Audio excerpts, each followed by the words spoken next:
Welcome to another edition of E.W. Jackson for America. Thanks for joining us. We really appreciate you and your prayers and your support. Hope you had a wonderful weekend, by the way. I'm back live with you today. Yesterday was the Sunday sermon on Mondays. And I want to talk to you today about an approach to what's going on in our country right now that I have alluded to from time to time. I haven't really gone into great detail about it, but I want to go into some detail today about this because I think this would be helpful to us to think about. I've often alluded to what is happening in our country as the rise of an internal cult, a cult. And why do I refer to these things this way? And we're going to get into some specific issues I want to talk to you about. But because cults develop an irrational way of viewing the world, and you can't talk them out of it. Their irrational view of the world is almost always self-destructive, denies reality, makes an enemy out of anyone who does not go along, anyone who does not agree. They become the enemy, even if it's father, mother, sister, brother, near dear friends. Separate yourself from them because they just don't get it. Like, defriending you on Facebook and refusing to speak to you anymore because you don't quite get it. You don't understand. See, that's exactly the way cults behave. You can't hang around your parents anymore because they don't understand. You can't be around your siblings anymore. They don't understand. You got to come away from them because they don't get it. And of course, it ultimately always leads to various degrees of self-destructive behavior. Always. I mean, you can go from the extremes to the Jonestown Massacre, where all these people drank poison, some of them voluntarily, some of them, of course, by force, but they had not been taken there by force. They voluntarily went to Guyana and set up this wonderful utopia that Jim Jones was going to give them. And then they found out, of course, that it was an absolute slave plantation. That's what it turned out to be. And by the way, that's what cults are always doing. They're always trying to enslave people psychologically, so they will do exactly what the cult wants them to do. Well, we have in our country now what I would call a leftist cult. The Democrat Party is sort of the most prominent manifestation of the cult. And by the way, this is not new behavior. You can't find anything like this among Republicans. You can't find it.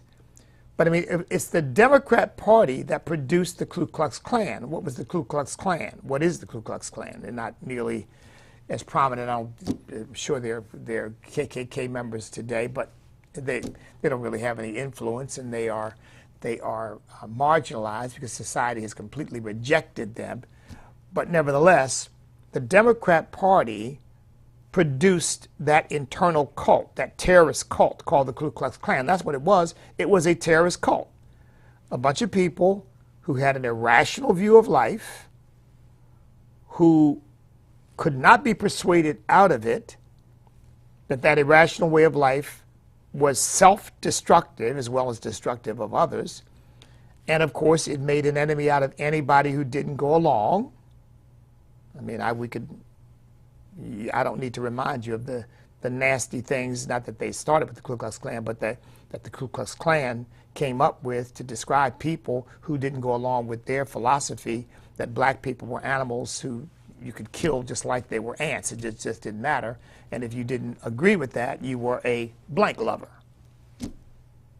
You are not one of us. You don't fit in. You don't belong. That's the way a cult behaves. That's the way a cult thinks. And remember, the Democrat Party produced one of the worst cults America's ever seen, the Ku Klux Klan. Well, the Democrat Party is really in the forefront now of this leftist cult. and it's producing all kinds of emanations, if you will, tentacles that go out from it. And they all bear those same marks. They're all irrational. They all deny reality. They all make enemies of anybody who does not go along. And they're all self-destructive and destructive of others. I mean, those, just let me think about it this way for a second, and then I want to go to some of these specific issues. Some of you probably don't know this, depending on what generation you belong to. If you're younger, you probably don't know it. If you're older, you might. If you're, in your 60s, 70s, maybe even 50s, you remember, because it used to be a very prominent issue. The Jehovah's Witnesses, the Watchtower Society, which is a pseudo-Christian cult, they have this viewpoint. They have this weird, irrational belief that a blood transfusion will cause someone to be separated from God. It's the equivalent of the Old Testament prohibition against eating blood. And the Bible does speak against, God told the children of Israel that they were not to eat blood, but they were actual rituals. There were cultic rituals. There were rituals of witchcraft and sorcery in which people actually drank blood. And God was warning the children of Israel that they were never to do that. Blood was spilled in the sacrifices, but the blood was never to be consumed, ever. Well, they somehow translated that into a blood transfusion as the equivalent of eating blood. And I don't want to get into the scientific issues with blood transfusions, because we know blood transfusions, like anything else in medical science, they're not perfect, and they're not a panacea. But they weren't thinking of the medical implications. What they were talking about was you were committing idolatry because a blood transfusion meant that you were eating blood. By the way, I know, because obviously you all probably heard the story. My mother was a Jehovah's Witness in some certain part of that family where I never had any exposure to it. My father would not allow it. He wasn't saved, but he knew that wasn't right. He was absolutely on point. But they even had a thing going, because I remember being told this by some of the people that I interacted with, that Wonder Bread, remember Wonder Bread? I don't even know whether they make Wonder Bread anymore, but that Wonder Bread couldn't be eaten because Wonder Bread had blood in it. And if you ate Wonder Bread, you'd be separated from God. I'm not kidding you. Well, here's how bad it got. And here's why some of you would remember this. Many children of Jehovah's Witnesses died because those children needed blood transfusions to treat whatever malady, and their parents concluded it would be better for the child to die than to have a blood transfusion, because a blood transfusion would forever separate the child from God. Yeah. It's irrational. It denies reality. It's self-destructive. It's destructive of others. And it makes an enemy out of anybody who questions or won't go along. You are the enemy. The left is now a cult in America. It's a cult. Now, just think about this for a second. And these are just a few issues I'm going to bring up, but I'm sure you can think of others and other instances. I'm sure you all have heard San Francisco has now appointed to their election commission a non-citizen. By the way, that non-citizen happens to be a Chinese national. I kid you not. That non-citizen is a Chinese national. China is America's greatest adversary. Since the start of the new fiscal year, I think in October, we have counted at least 20,000 Chinese nationals who have crossed our border. I think it's much, much more than that probably, because if we're being told by the government it's 20,000, you can rest assured it's probably 50 or 60,000. These are Chinese nationals. And remember this, you can't leave China like you can leave America. China is a closed society. In other words, it is a totalitarian state. It is a slave state. Everybody who lives in China, everybody who is under the Chinese Communist Party is a slave to the state, because they can take your life, your property, they can put you in prison at a whim. You have no guarantee of freedom there whatsoever. And you can't leave without their permission. Now, they've been giving more people permission lately because they're really using that to infiltrate other parts of the world. These people aren't leaving China without the cooperation of the Chinese Communist Party. Just like they allowed people to fly out of Wuhan all over the world carrying COVID virus, the Chinese Communist Wuhan virus, as I prefer to call it. They're letting these people out so that they can come to our borders. Xi Jinping has figured out, well, the Americans don't protect their borders, so that's a great way to get more Chinese people in. They go in, they can become citizens, and they can still do our bidding. And that's not a racial statement against Chinese people. That is a political and philosophical and legal statement against the Chinese Communist Party, which knows no ethics, no morals, no boundaries whatsoever. By any means necessary is their mantra. And the people who are a part of that cult, because Marxism and communism, that's a cult, the people who are part of that cult will do anything to advance the cause of the cult. So why in the world would anybody put a Chinese national on their election board? Say because they're globalists. Well, let's consider that a little bit.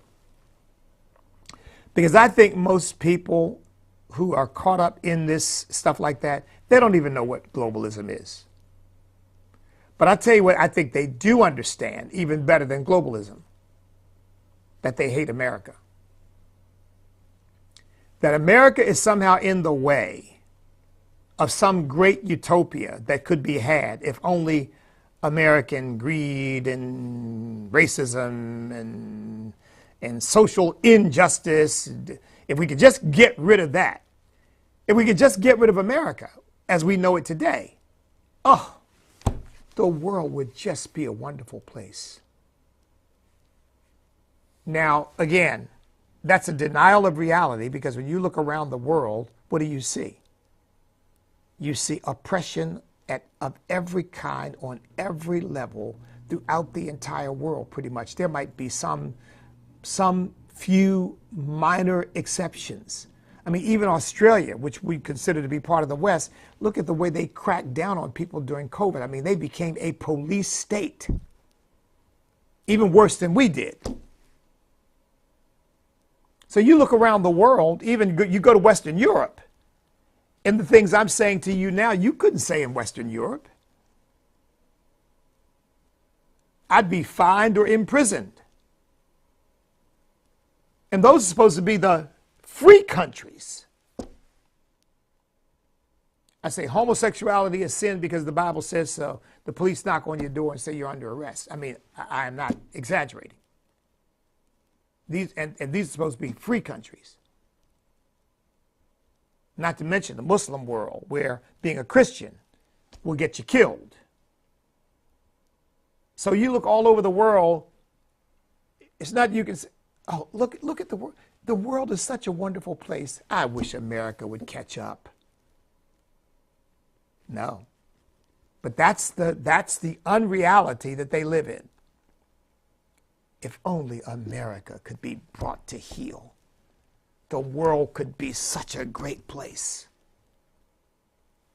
And the fact of the matter is, the world is not a far worse place because America exists.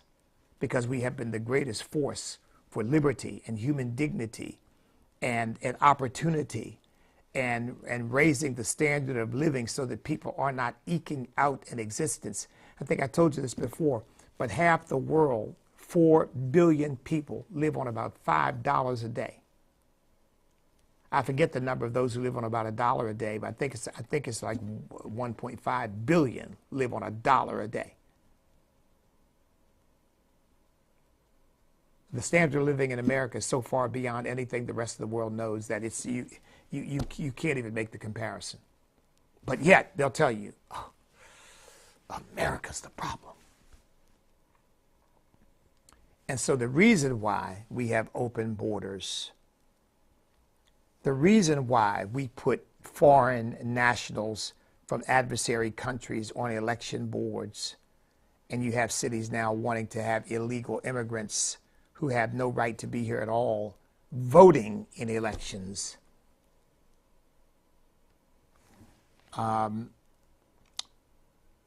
In Roxbury, and my church was not far from Roxbury, but I worked in the inner cities of Boston. Roxbury, it's a section of Boston. You know, Boston's broken up into neighborhoods, and Roxbury is one of the neighborhoods, a predominantly black neighborhood, about 60% black. The Melnia Cass Community Center is a place where kids did sports and played basketball. Melnia Cass was a fixture going back, I don't know, 75, 80 years in Boston. She was before my time of being there. But they have a community center named after her that the community was using for basketball and soccer and all kinds of sports. And kids went to show up and found out they couldn't use it because they had commandeered it for illegal immigrants and set up cots in there for them to live. So the community center is now closed to the community in order to accommodate illegal immigrants. No warning, no notice, no nothing. The kids arrive one day and we're told, sorry, it's closed for the foreseeable future. Now, why would a liberal city that touts its racial bona fides, we're diverse, we're looking out for black people, or as they prefer to say, African Americans, why would they close a facility that serves the very group that they claim to be so sensitive to, so aware of their needs and their oppression? Because they really don't care about those people. What they care about is their own cultic devotion to power. Look, a cult doesn't care about its individual members or its families. It cares about their adherence to the rules of the cult. It cares about controlling them, not serving them. So I said many children died as a result of not getting blood transfusions. And finally, and I think probably in most jurisdictions now, there would be some effort to stop a parent from denying a child a blood transfusion. But do you know, from what I've read, and just sort of reviewing this and seeing where we are on it now, the jurisdictions in our country seem more willing to allow Jehovah's Witnesses to pronounce death on their own child and say, well, you know, they do have their religious beliefs, then they're willing to let parents say, no, you're not giving my child hormones and you're not operating on my child's breasts or genitalia. That's a decision they can make as an adult. But right now, they're a child under my jurisdiction, and I'm not going to allow that to happen. Oh, whoa, you're a bad parent. We got to take that child from you. We will take custody of your child. Thank you very much. We don't need you any longer. It is easier, from what I've read, for a Jehovah's Witness to allow their child to die and maintain custody and control over that child than it is for a parent to say, I don't believe my child is at the age where he or she can make life-altering decisions that can never be undone, and I'm not going to allow that. They can, if they want to do that as an adult, that's on them, but no. The state will step in and say, well, you're a bad parent because your child might commit suicide as a result of you trying to hold, because it's not about the child. It's about power and control. So look, the cult hates America. If you want to figure out how to join the cult, that's the number one principle. You have to hate America. Hate America because it's racist, hate America because it's sexist, hate America because it's homophobic, hate America because it's xenophobic, hate America because it's Islamophobic, hate America because it's transphobic. America's everything about this country pretty much is wrong. Hate America because America wants to deny women their reproductive rights. We're a Neanderthal nation. We're a bunch of prehistoric apes. We're crazy in this country. And we hate it. That's their mindset. There are a few enlightened people who think the way we do. All of our cult members are in agreement that this is a really bad country and we got to do something about it. It was founded by a bunch of racists and slaveholders. Joy Reid just said, I mean, once again, the ignoramus Joy Reid. Whew, I mean, wow, how can you be that stupid? But again, see, cult-like thinking is spiritual. It really gets into your soul. That's why you can easily look at life and you don't see reality. You see what the cult has brainwashed you and dictates for you to see. Joy Reid says, black people built this country. Well, that's just stupid. How in the world is it that 12, 13% of the people somehow built the country? No, the country was built by Americans of every background. Every ancestry. Did black people play their role? Of course they did. But as I said many times before, slavery certainly didn't build America. In fact, slavery held America back. It held the South back. Slavery suppressed the entrepreneurial spirit. It suppressed the development of a lot of working skills by people who couldn't compete with slave labor and therefore had to go elsewhere in order to find work. That's how West Virginia got started. That's how West Virginia became a state. Because the people went to West Virginia and said, we can't compete with slave labor. There's no work for us because they've got the people with the money to pay somebody to do work for them. They've got slaves to do it. While the North was industrializing because they had gotten rid of slavery, the South was maintaining its genteel, sort of pseudo gentleman and ladylike culture built around the fact that we have ingrained laziness because we got slaves to do all of our work.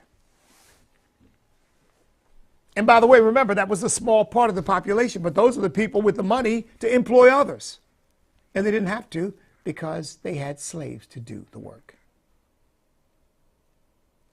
So please. And I'm not taking anything away from the contributions that black folks have made to this nation, but I'm just saying this overblown racist view that says America was built by black people. I mean, any cursory reading of history, you ought to know better than that. America was built by the industrial, innovative, inventive, enlightened self-interest of literally millions of people who are always looking for a better way to build a mousetrap, always looking for a better way to serve their neighbor and therefore enrich themselves in the process, of course, too. Constantly making the most of the freedom they had. And was it perfect? Of course not, because human beings aren't perfect, and therefore human beings don't create anything perfect. But it kept getting better and kept including more people. I mean, remember, it's only been 100 years, I think it's 100 years, that women have been able to vote. This notion that women were too emotional and they were intellectually inferior to men. I mean, people believed all that stuff. I mean, it was stupid, but they believed it.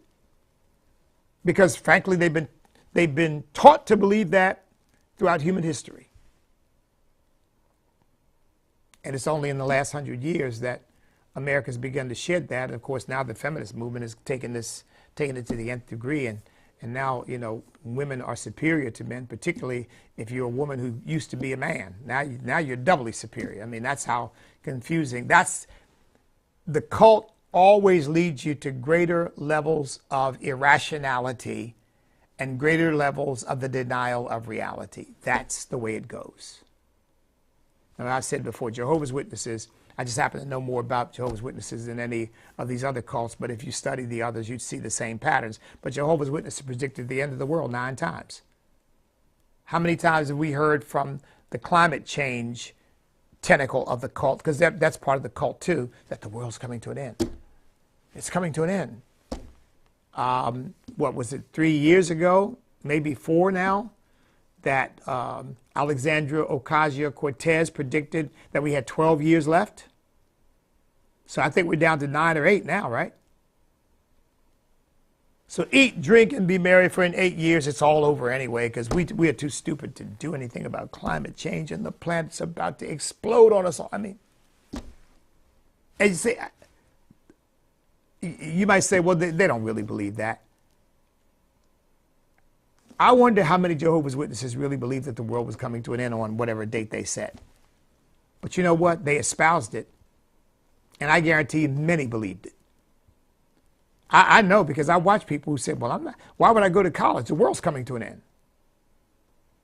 Why do I need to work? The world's coming to an end. And then when the world didn't come to an end, of course, then they had to lick their wounds and try to figure out, oh, well, you know what? We miscalculated. Let's go back to the drawing board. They did that 9 times. And finally, on the 9th time, somebody said, well, let's not make it 10, okay? Some brilliant member of the cult said, it's hurting us because, you know, people eventually might conclude that we don't know what we're talking about. So let's not do that anymore. It took them 9 times. So, look. We're dealing with cult-like thinking and behavior. That's how, and we've got all the controversy over anti-Semitism at Harvard. They got a new controversy now where some of the faculty put out a meme. I think they posted it on Twitter.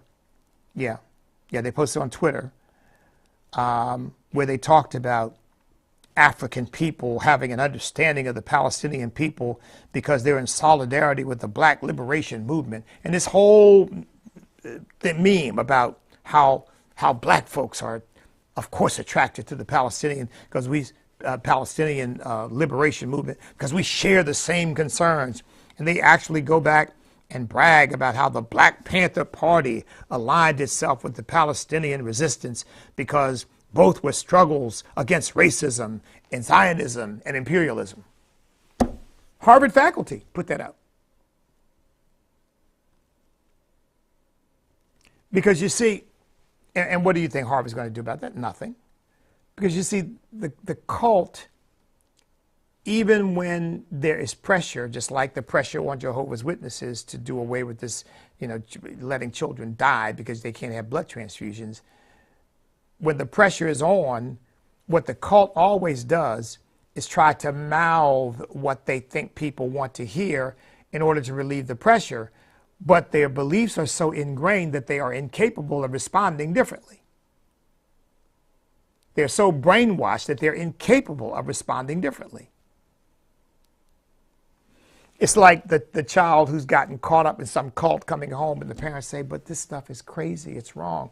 And the child under pressure really finally says, well, you know what, Mom, Dad, if you feel that way, okay, you know, I get it. And then they wake up the next morning and the child's disappeared. Because all the stuff about understanding was just fake. because they've been brainwashed to the point where they say, well, mom and dad just, they aren't among the enlightened ones. Too bad for them. I feel sorry for them. And then they go right back into the clutches of the cult to believe all this weird, cockamamie, self-destructive nonsense. And we see where it leads. Again, always to self-destruction. Now, Harvard, I think, has got like a $50 billion, a $30 billion, or maybe it's $30 billion endowment. So they got plenty of money. If nobody ever gives again, Harvard's going to probably be okay for the foreseeable future, financially at least. But does anybody really think anymore that Harvard is the top university in America? Does anybody believe that? I mean, I'm sure the people at Harvard still do. I've got a Harvard law degree. And I thank God for it. It was a fine education because I didn't get caught up with Derek Bell and the critical race theory and all that craziness because I got saved while I was at Harvard, and that changed my whole perspective about the thing. Now I'm into the Word of God now, and of course I stood out as the only person I knew, at least on the Harvard Law School campus, who was actually talking to people about the Lord without any apology. Nobody else was doing that. I can tell you, nobody else came to me and said, let's join forces. No, we got to get these people saved.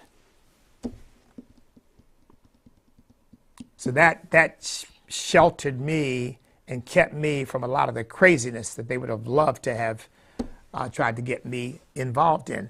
But I mean, I remember before I got saved at Harvard, I remember professors inviting students to come over to their houses and smoke pot with them. I'm not exaggerating, folks. It was happening. There were no barriers.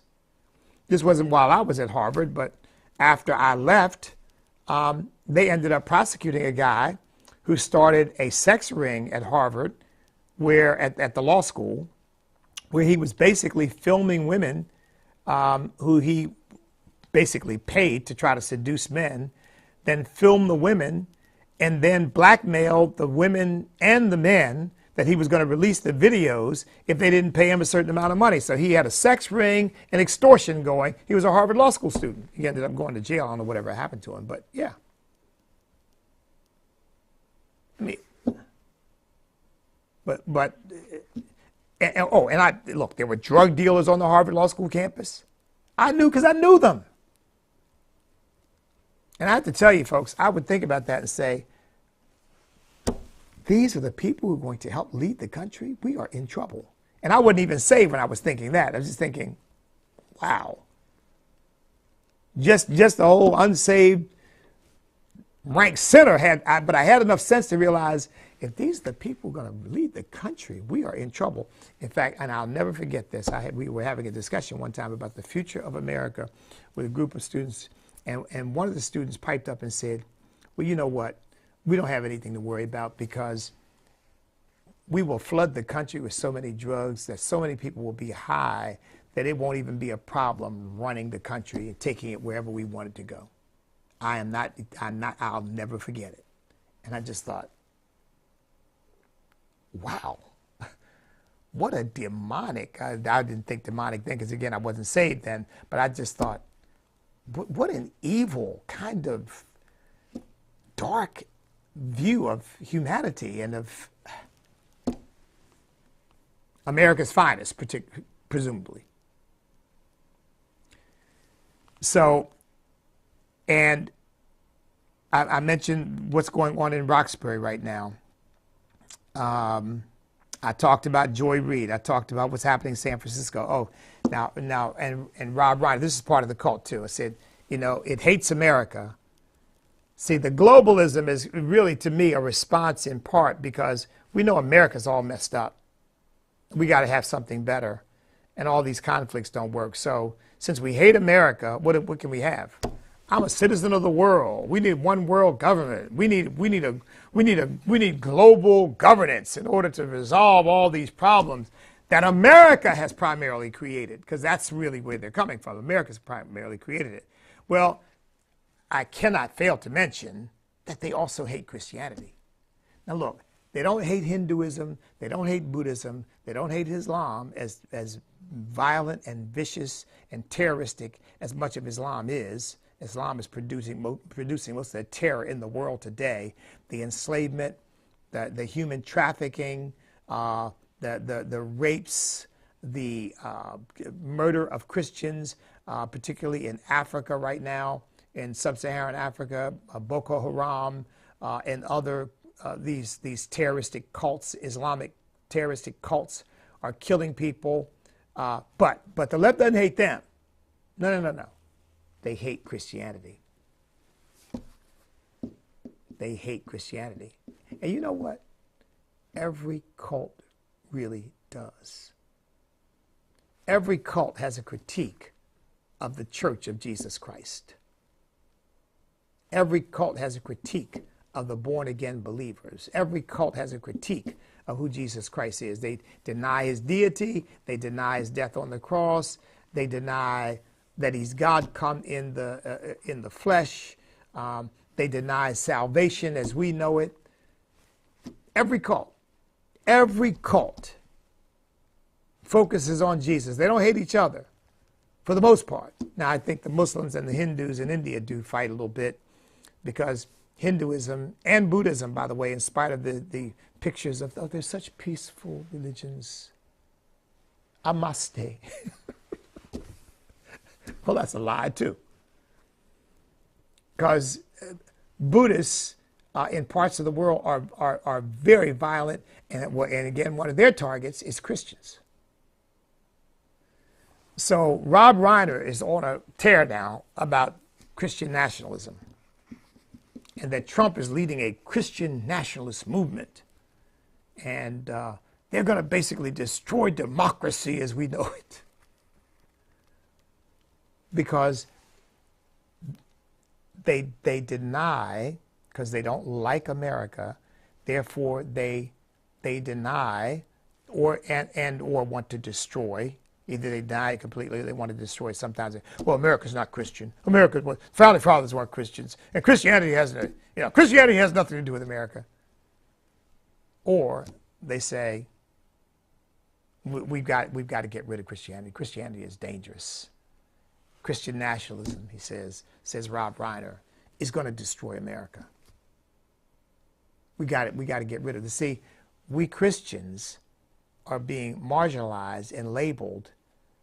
We're not just believers in the Lord Jesus Christ to love our country. No. We are members of a cult, because, of course, the devil is the accuser of the brethren. We are members of the cult, and we are followers of Donald Trump, who is our cult leader. Now, let me say, as I'm almost out of time, and I'm going to be speaking to this in something we're calling, we've got a super PAC called Stand America PAC. Stand America PAC. You can look at the website, Stand America PAC. Now, that's not the nonprofit. Staying true to America's national destiny. It's not the nonprofit. It is a sister organization of the nonprofit that was founded to do the political aspect of our business, of our movement, of our efforts. StandAmericaPAC.us, and we got to update the website a little bit to bring in this new program. But the new program, the project for 2024, is Save America, Elect Donald Trump. Save America, elect Donald Trump. Now, having said that, let me just say, and we need your help, by the way. You can go to the website now and give. Stand America PAC, StandAmericaPAC.us.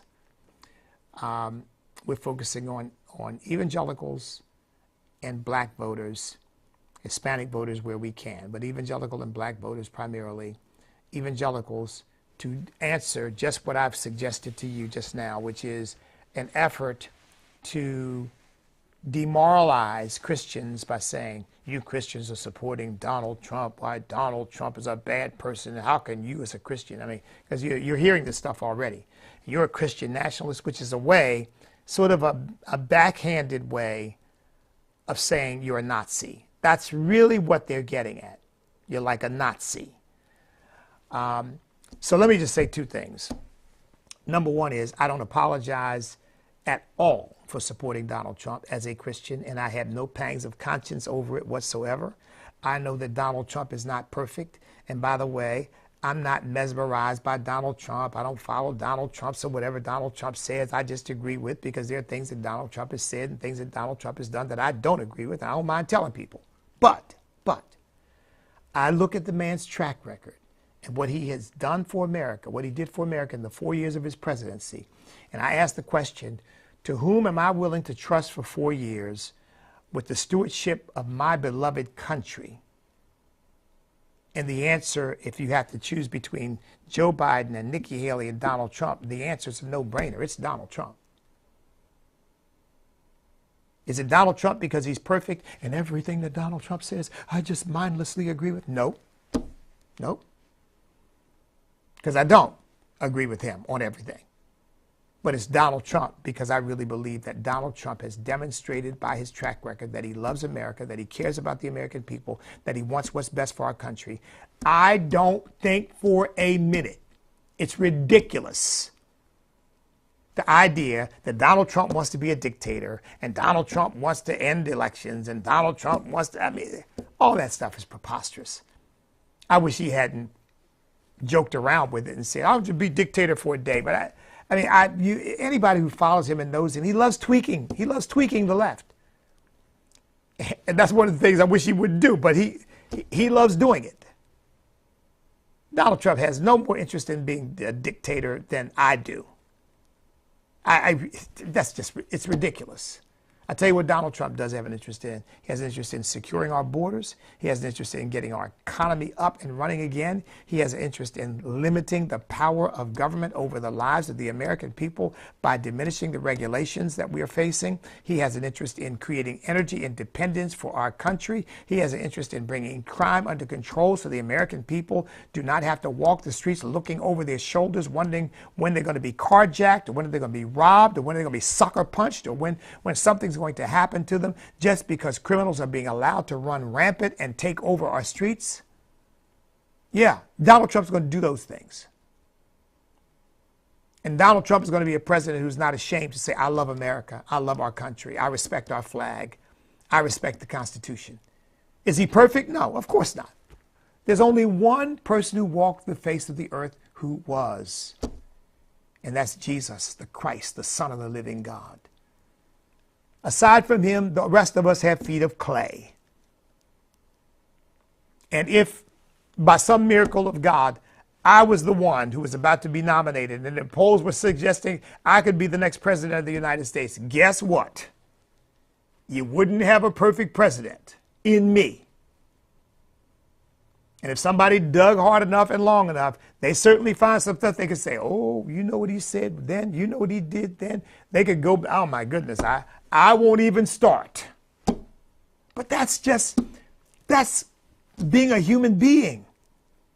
The question is, can I trust you with the stewardship of this country? And I tell you what, I trust Donald Trump over Barack Obama or Joe Biden or Hillary Clinton any day of the week and twice on Sunday, as they say. So by the way, let me wrap up with this, talking about cultism. They've got this guy that they like to trot out from time to time who's supposed to be, he's fair-minded and, he is willing to criticize the Democrat Party. And he calls himself, to his everlasting shame, and people have the nerve to actually call him Charlemagne the God. Now, I'm not using that, okay? In fact, I meant to look up the kid's real name. I'm sure some of you probably know it, because as far as I'm concerned, all that's just a bunch of nonsense. I mean, please. But here he is on television saying something like this. This is close to a quote. So he's going to criticize the Democrat Party and the left. They've been saying that Republicans are it's going to be the end of democracy if they get elected and all of this. They say that every time. They've been crying wolf. And now that you've got somebody who is a real threat to democracy, Donald Trump, everybody's saying, you cried wolf. Nobody believes you. I mean, that's in effect what he said. So he's really smart because he's criticizing the Democrats for crying wolf when they shouldn't, but agreeing with them that, oh yeah, Donald Trump is a real threat to democracy. And I don't know how many followers he has, but apparently enough that they put him on pretty much any outlet like he's got something is significant or important to say. Lord, have mercy on us. Because if that's the kind of person the mainstream media puts up to speak as if he's got anything to say, I mean, the man is a complete ignoramus. And God bless him. He needs the Lord, obviously. Because anybody stupid enough to call himself a God, truly needs God, and needs to know just how lowly and broken and messed up he is. So I don't hate the man or anything like that. But I mean, he's an ignoramus. The Bible says the fool has said in his heart there is no God. And this dummy goes further and says not only there is no true and living God, I'm going to proclaim myself a God. And maybe that's some kind of shtick, some kind of tongue-in-cheek. I don't know what it is, but I'll tell you one thing. It's blasphemous. It's wrong. And yet, here we are, all we Christians out here, trying to reach people. Okay, if you're really doing well, I'm approaching, I used to have over 6,000 followers on my Twitter feed. And I think it's, since I got suspended for a long time, it's down to, I forget what it is, but it's over 5,000 now. I lost some. It's picking up slowly.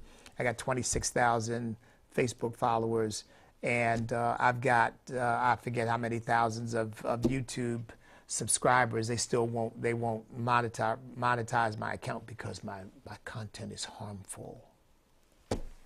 And you got idiots like this with millions of people, I guess, following him, and a bunch of others. I mean, woe to those who put evil for good and good for evil, who put darkness for light and light for darkness, who put bitter for sweet and sweet for bitter, Ephesians 5:20. Woe to those who are wise in their own eyes and prudent in their own sight. Folks, there's the essence of the cult. What's good in the sight of God is evil to them. What's dark in the sight of God is light to them. What's sweet in the sight of God is bitter to them. They are wise in their own eyes and prudent in their own sight. And the rest of us are the fools because we don't get it. Now, there's only, oh my goodness, I'm way over. Let me end. You don't debate a cult. You deprogram them. And you try to inoculate and prevent others from joining the cult, which is why reaching our young people is so important, so that they are not swept up into this cult-like thinking that only leads, as I said earlier, to one place: self-destruction. They'll destroy the country if they could. They can't, and they won't, because God is still on the throne, and we are with him, and they can't destroy him, and they can't therefore destroy us. So I got to go. But look, you stand up, step up, speak up, refuse to back up, because we cannot be defeated if we will not quit, because we are on God's side.